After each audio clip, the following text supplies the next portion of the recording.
Have you seen any angels camping in your backyard lately?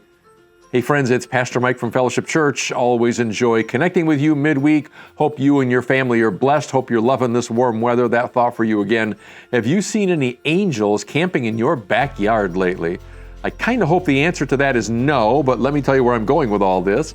As the weather turns warmer, a lot of families are looking for recreational activities. Of course, some of you engage in camping of one kind or another. Some love to camp in tents. I've told you before about my wife and I's experience with a tent. Some enjoy travel trailers. Maybe you have something more permanent. People love to get out there and enjoy nature. Well, did you know that camping is something described in the Bible? And actually, it's a different kind of camping.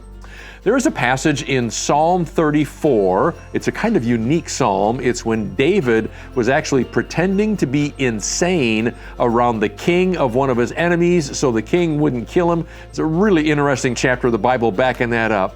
But in that psalm that David writes, he writes, "The angel of the Lord encamps around those who fear him." Here's what that means.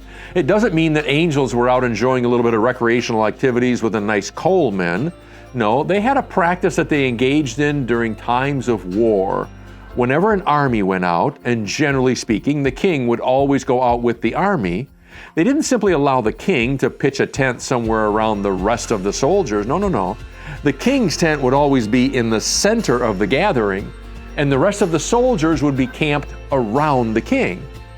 Now, the purpose for that, of course, is to protect the king. If you lose the king, you've already lost the war. That's the whole idea. So the soldiers would encamp around the king as a means of protecting the king.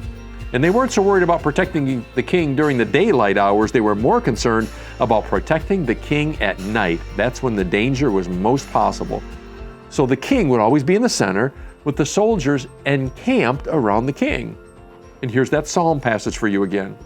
"The angel of the Lord," quite a soldier, "encamps around those who fear him." Here's what that means for us. David understood that as long as he feared God with his life, as long as his life was devoted to God, as long as David was trying to live a God-honoring, God-pleasing life, David believed that the angel of the Lord, quite a soldier again, would encamp around David. I don't know how one angel could encamp around a human being, but that's what the psalm says. David believed that the angel of the Lord was protecting him, not only during the daylight hours, but during the night hours when David was most vulnerable. And here's what that means for you and me, friends. It means that when we live a God-centered life, God-honoring, God-pleasing life, when our lives are focused on God, God says, "I'm going to send my angel to encamp around you."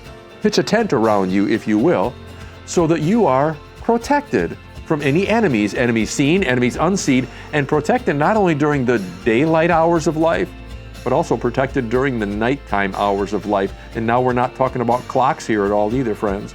We're talking about the times in your life when you might be most vulnerable. So God sees you at times in your life when you're vulnerable. And when we live a God-honoring life, when we're fearing the Lord, God says, "I will send my angel to encamp around you to protect you. You just stay in the center and allow the angel to do all the dirty work." Friends, that's not only a psalm for David, that's a psalm for you and I as well. May you honor God with your life. May you live a God-centered, God-focused life. And when you do, God says, "I will send my angel to encamp around you, all the way around you, to protect you during your best times and to protect you during your most vulnerable times as well." Friends, may that psalm be true for you in every sense of that word. I hope you have a wonderful week. I hope you're taking care of yourself. May you and your family be blessed. Praying for all of you. Love you too. God bless. Bye-bye.